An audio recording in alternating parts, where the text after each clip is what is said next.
back to Science Rocks.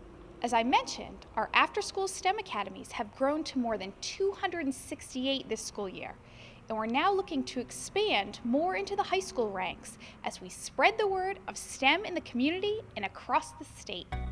This is the Florida Association of District Instructional Materials Administrators annual conference in Clearwater. Dana Schaefer is the president. So the FATIMA conference is for the instructional materials district administrators. It's a statewide conference that we do every year. So any instructional materials person or administrator from different districts. So this is a district-wide event. Districts are represented here.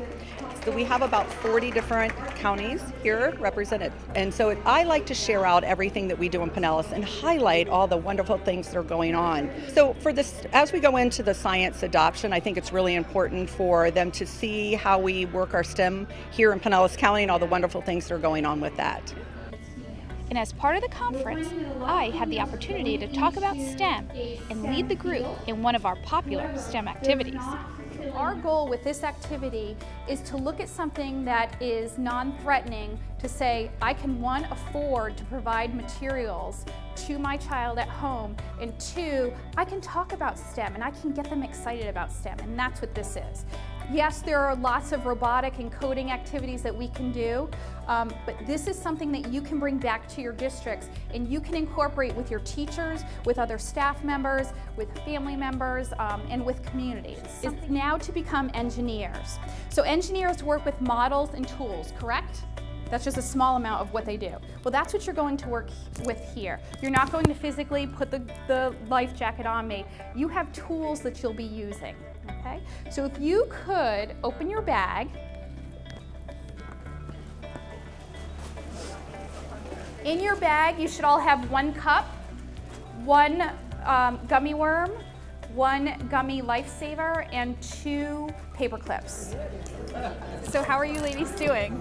We're not We're sure. in deep trouble, lady. Now I think we're trying to pull her through the hole. Maybe we needed to get her at the end and not at her middle. Ah, okay, so knowing that, so you might want to take a break and then try that method. Okay. They did the same thing. The rounded part worked better. Look at this handwork over here. Let's go. Okay.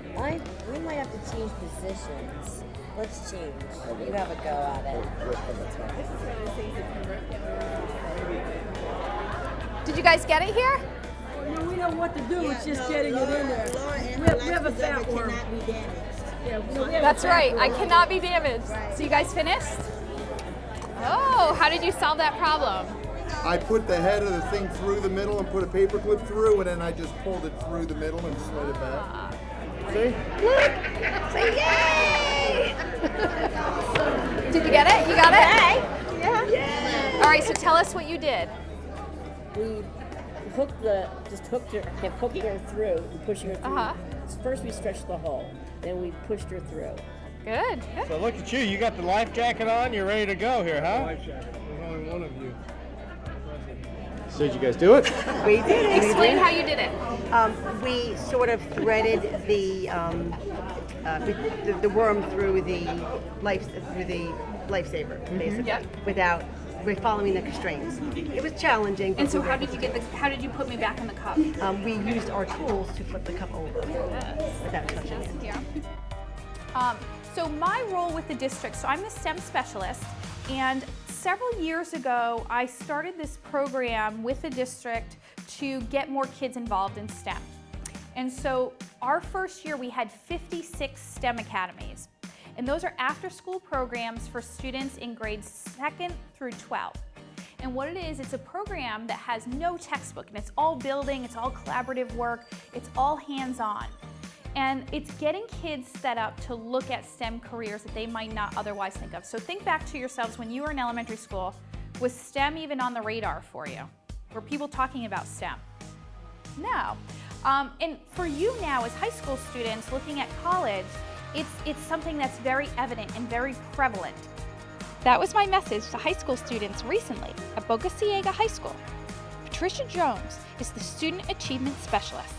Well, my role essentially is to be behind the scenes. So I coordinate workshops and I pull the information in based on what our director would like us to do. So currently she'd like us to work on STEM, and that absolutely is a passion of hers. So she wants the students to be exposed in every avenue, and that includes bringing you in to do your research today and present it to them so they can get excited about it. And why is it important for your students to hear about STEM? Because in many walks they don't get a chance to, many times until it's much, much too late. So we feel if we can experience them and expose them to it early on, then we can set the foundation and they can go.